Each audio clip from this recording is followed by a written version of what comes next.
सुरेंद्र जी, बड़ी अजीबोगरीब स्थिति पैदा हो गई है। समाजवादी पार्टी के वक्तव्य से ऐसा लग रहा है जैसे कि कांग्रेस पार्टी ने निमंत्रण भेजा ही नहीं, लेकिन बाजार में ढिंढोरा पिटवा दिया कि हमने उनको निमंत्रण दिया। और मैं ये नहीं कह रहा हूं कि कांग्रेस पार्टी झूठ बोल रही है, लेकिन यह आभासित हो रहा है ऐसा। या दूसरा इसको इस तरीके से कहें, कहीं आपसे चूक तो नहीं हुई कांग्रेस पार्टी से? आशुतोष भाई कहते ना कि पत्थर मुझे कहता है मेरा चाहने वाला, मैं मोम था उसने मुझे छूकर नहीं देखा, आंखों में रहा दिल में उतर कर नहीं देखा, और दरिया के मुसाफिर ने समंदर नहीं देखा। मैं इतना ही कहूंगा, इससे ज्यादा नहीं कहूंगा। निमंत्रण पत्र की बात को जयंत चौधरी जी से एक बार आप करेंगे तो उन्होंने कहा मेरी राजनीतिक व्यस्तताएं हैं, मैं विनोद जी को खाली बता रहा हूं, मुझे निमंत्रण मिला, मेरी राजनीतिक व्यस्तताएं हैं, मैं नहीं आ पाऊंगा। बहुजन समाज पार्टी के एक एमपी हैं श्याम सिंह यादव जौनपुर से, वो दिल्ली में यात्रा ज्वाइन किए हैं। तो अब हम इस पे कोई राजनीति नहीं करना चाहते। हम तो चाहते हैं कि भाई जो आ रहे हैं उनका स्वागत है, और जिन्होंने भारत जोड़ो यात्रा के प्रति अपना सम्मान और भावना व्यक्त की है उनका भी स्वागत है। हम आपको एक, आशुतोष भाई बार बार पिछड़ों की बात कर रहे थे, तो आशुतोष भाई को मैं याद दिला दूं कि चाहे वो दलितों का आरक्षण हो, चाहे वो ओबीसी का आरक्षण हो, चाहे वो महिलाओं के सम्मान और अधिकार की बात हो, ये सब कुछ कांग्रेस ने दिया, भारतीय जनता पार्टी ने तो छीना है। आप बात समझ लीजिए। और इस देश में राष्ट्रीय पार्टियों में दो ही पार्टियां हैं जो ऊपर से लेके नीचे तक, दाएं से लेके बाएं तक है, भाजपा है या समाजवादी, क्या नाम, कांग्रेस पार्टी है। समाजवादी पार्टी को तो तय करना ही करना पड़ेगा कि केंद्र में हम जब साथ में चलेंगे तो भारतीय जनता पार्टी के साथ, हमें उम्मीद नहीं है समाजवादी पार्टी कतई भारतीय जनता पार्टी से हाथ नहीं मिलाएगी, इतना हमें भरोसा है, ठीक है ना। तो आज की डेट में इस भारत जोड़ो यात्रा को राजनीतिक परिप्रेक्ष्य में न देख करके, हाँ, सब हर पार्टी को अपना अपना आधार बचाने की जिम्मेवारी है, अपने अपने आधार की जिम्मेवारी सबकी है, हम उसका सम्मान करते हैं। हमारे मन में कोई दुराग्रह नहीं है, ना हमने कोई ढिंढोरा पीटा है। इसके आगे हम इसलिए नहीं कहना चाहते कि फिर ये बातें कुछ ऐसी हो जाती हैं जाकर के कि साहब कौन गया था, कैसे गया था, क्या नहीं हुआ था। तो हम तो कहते हैं अखिलेश जी से भी, आपने सम्मान व्यक्त किया, भावनाएं व्यक्त की भारत जोड़ो यात्रा के लिए, उतना ही हमारे लिए काफी है। आप अपनी राजनीतिक जमीन बचाइए, मजबूत होकर के चुनाव लड़िए भारतीय जनता पार्टी के सामने, भारतीय जनता पार्टी को हराइए। हमारा ये मानना, अगड़े पिछड़े की उसमें अभी मत पड़िए, क्योंकि उसमें फिर बहुत सी बातें खुल जाती है। लेकिन इस सवाल का जवाब नहीं मिला ना कि आपने निमंत्रण भेजा या नहीं भेजा।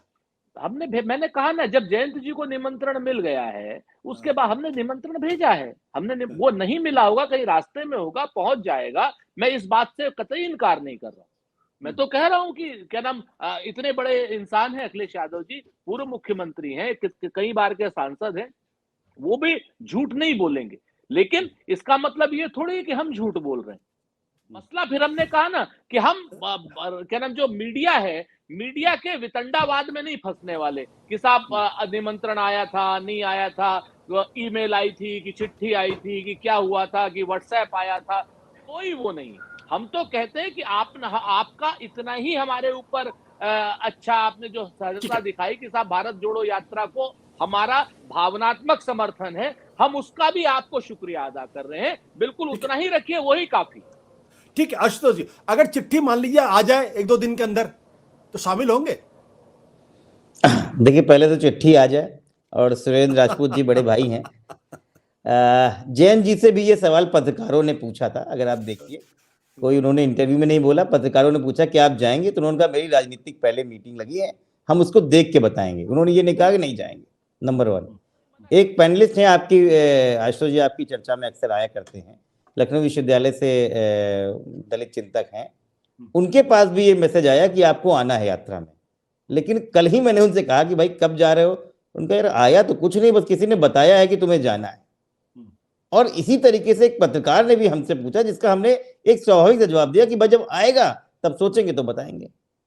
तो मुझे नहीं लगता है कि ये जो अर्ध सत्य है या सत्य है, कि कहीं ना कहीं कोई बात इसमें छिपाने वाली है। अगर हमारी पार्टी की पास पत्र आता है तो हम भी दिखाएंगे, भाई देखो ये एक पार्टी ने हमको बुलाया है, और कौन सा हम यहाँ से लेके उनको पूरे उत्तर प्रदेश 4 जिलों में उनको चलना था, तो हम भी चलते।